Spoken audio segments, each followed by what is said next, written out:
नमस्कार दोस्तों, स्वागत है आपका इस वीडियो में। मैं हूं आपका दोस्त गौरव और आप देख रहे हैं जीएसएम स्टडी लवर। आज हम बात करने वाले हैं दुनिया के सबसे मशहूर धर्म यहूदी यानी जूस धर्म के बारे में।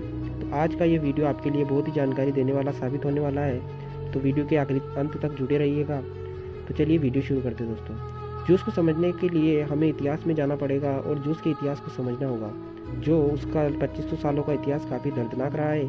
कहा जाता है कि यहूदियों का उदय आज से लगभग 4 से 5 हज़ार साल पुराना है। दोस्तों, ऐसा माना जाता है और कहा भी जाता है कि यह अफसोस की बात है कि यहूदी लोगों को एक श्राप लगा हुआ है कि क़यामत के अंत समय तक उन्हें सताया जाएगा, उनका शोषण किया जाएगा। अगर इतिहास के पन्नों में देखें तो आज तक यहूदी लोगों ने जितना दर्द सहा है उतना किसी और धर्म के ने नहीं सहा है, और जितना यहूदी लोगों के साथ बर्बरता और अत्याचार किए गए हैं उतना किसी और धर्म के साथ नहीं किए गए हैं। शायद इसीलिए यहूदी कौम आज विश्व की सबसे मजबूत कौमों में से एक है। जूस का इतिहास क्या है, यहूदी कौन है, यहूदी किसकी पूजा करते हैं, जूस का इस्लाम के साथ क्या रिश्ता है, ये सभी बातें आज हम इस वीडियो में जानने वाले हैं। तो चलिए दोस्तों, वीडियो शुरू करते हैं। अगर बात की जाए जूस के अर्थ की, तो इसका मतलब होता है यरूशलेम के आसपास के जुदा नामक जगह के निवासी।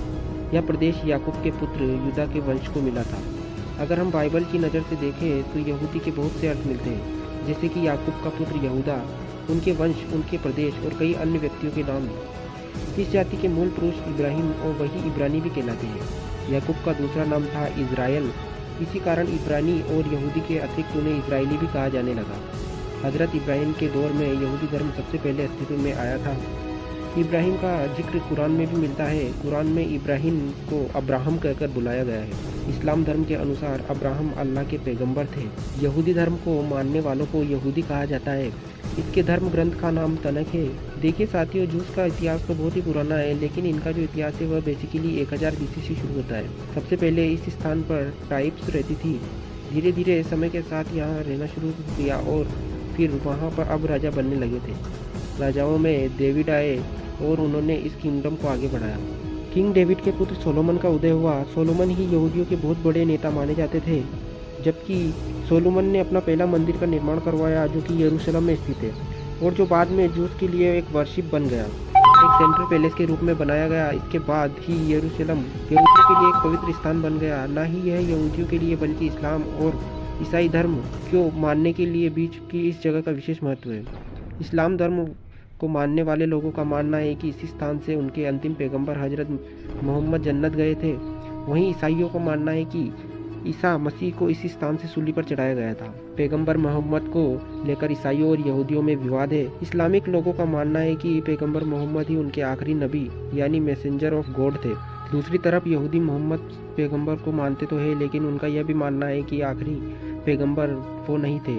उनके अनुसार अंतिम पैगंबर का जन्म अभी तक नहीं हुआ है। जैसा कि हमने आपको इस वीडियो की शुरुआत में ही बताया था कि यहूदी लोगों को श्राप लगे हुए हैं कि उनको कायनात के अंत तक सताया जाएगा। ऐसा किस लिए हुआ, चलिए जानते हैं इसके पीछे का क्या कारण है। क्योंकि यहूदी धर्म के लोगों को यीशु ने अपना मसीहा मानने से इनकार कर दिया था, और साथ ही यह भी कहा था कि यीशु के सूली पर लटकने में भी उनका ही हाथ है।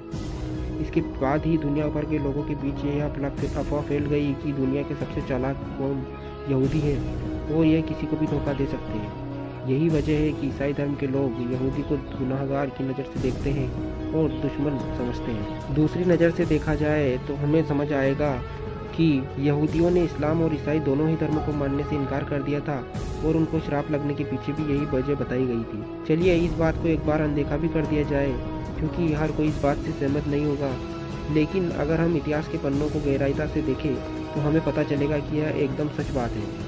चलिए अब कुछ उदाहरण देकर आपको समझाने की कोशिश करते हैं। सबसे पहले 931 BC में यहूदी लोगों के बीच विभाजन हुआ और वह 2 भागों में बट गए। एक था इज़राइल और दूसरा था जुदाह। इसके बाद यरूशलेम में बने पवित्र स्थान में बेबीलोन के बने पवित्र मंदिर को तुड़वा दिया और लूट मचाई। इसके बाद पुनः एक मंदिर का निर्माण करवाया गया, और यहूदी उस गम से बाहर नहीं आए थे। फिर से आक्रमण हुए और उनको कभी एक स्थान पर चैन से नहीं रहने दिया गया। किसी भी जगह उनकी यहूदियों को अपनी पहचान छुपाने की सज़ा दी जाने लगी और पहचान बताने पर भेदभाव किया जाने लगा। उन्हें सेना में भर्ती तो किया जाता था, लेकिन उनकी वर्दी में एक स्टार लगा दिया जाता था और जलील किया जाता था। उनकी अलग पहचान बनाई जाती थी। 18वीं सदी के दौरान यहूदियों ने पोलैंड में शरण ली और यहाँ उनको लगा कि वह लंबे समय तक सुरक्षित रह सकेंगे। लेकिन कुछ ही समय बाद पोलैंड में बंटवारा हुआ, उनको यह देश भी छोड़कर जाना पड़ा। मध्यकाल में यह यूरोप में कई क्षेत्रों में रहने लगे, जहां उन्हें 19वीं सदी में निर्वासन झेलना पड़ा और धीरे धीरे विस्थापित होकर वे आज मुख्यतः इजराइल और अमेरिका में रहते हैं। इजराइल को छोड़कर सभी देशों में वह एक अल्पसंख्यक समुदाय में रहते हैं। उनका मुख्य काम व्यापार है।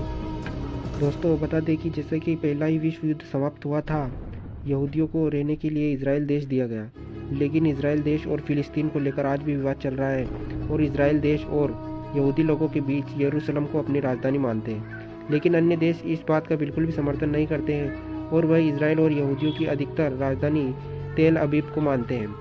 क्या आपको यह पता है कि यहूदियों का भारत के साथ भी ताल्लुक रहा है? दोस्तों, भारत एक ऐसा देश है जहां सभी ने रहना पसंद किया है, क्योंकि यहाँ का कल्चर, जलवायु और सरल नियम कायदे लोगों को अपनी ओर आकर्षित करते हैं। एक समय था जब भारत में भी यहूदियों की संख्या बढ़ रही थी। लगभग 2500 साल पहले दक्षिण भारत के कोचीन शहर में भारत में पहली बार यहूदियों ने कदम रखा था। उस समय उनकी संख्या लगभग 60-70 हज़ार तक पहुंच गई थी, लेकिन वर्तमान में देखा जाए तो उनकी संख्या ना के बराबर बची हुई है और जो बचे हुए लोग हैं वो भारत के मुंबई शहर में रहते हैं। चलिए इतिहास को एक बार वापस समझने की कोशिश करते हैं और यहूदियों पर हुए अत्याचार को एक और उदाहरण देकर समझाने की कोशिश करते हैं। सबसे पहले कॉन्स्टिट्यूशन में जब कनाडा मैच स्कोर हुआ था, जिसमें महल में घुसकर मुसलमानों की भीड़ ने 1000 से ज़्यादा यहूदियों को जान से मार दिया था। इसके बाद 1942 में स्पेनिश एक्सपल्स होता है, जिसमें वहाँ की गवर्नमेंट ने यह ऑर्डर दिया कि सभी यहूदियों को क्रिश्चियनिटी अपनानी होगी।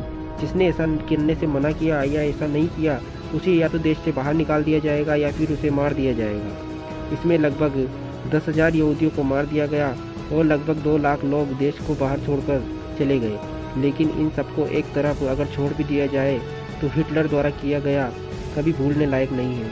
हिटलर के द्वारा लगभग 60 लाख से ज़्यादा यहूदियों को जान से मार दिया गया था, क्योंकि उसे लगता था यहूदियों के कारण ही वह पहले विश्व युद्ध में हारा है और इस घटना को होलोकॉस्ट के नाम से जाना जाता है। यह घटना इतनी डरावनी है कि सुनकर ही हमारे रोंगटे खड़े हो जाते हैं। हिटलर ने उस समय उन सब यहूदियों के लिए गैस चैम्बर बनाए हुए थे और वहाँ पर सभी यहूदियों को पकड़कर लाया जाता था और उस गैस चैम्बर में डाल दिया जाता था और इसके बाद जहरीली गैस छोड़ दी जाती थी। यहूदी लोगों हमेशा से ही अपने धर्म को लेकर बहुत ही संवेदनशील रहे हैं। वह अपने धर्म के लिए मर सकते हैं, लेकिन कभी खिलाफ नहीं जा सकते। यहूदियों की संख्या दुनिया भर में 1.4 करोड़ के आसपास है।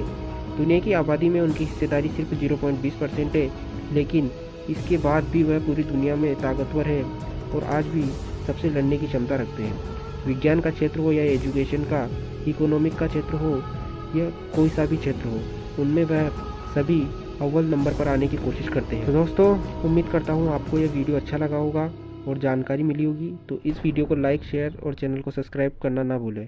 थैंक यू फ्रेंड्स, मिलते हैं नए वीडियो में। तब तक के लिए जय हिंद, जय भारत।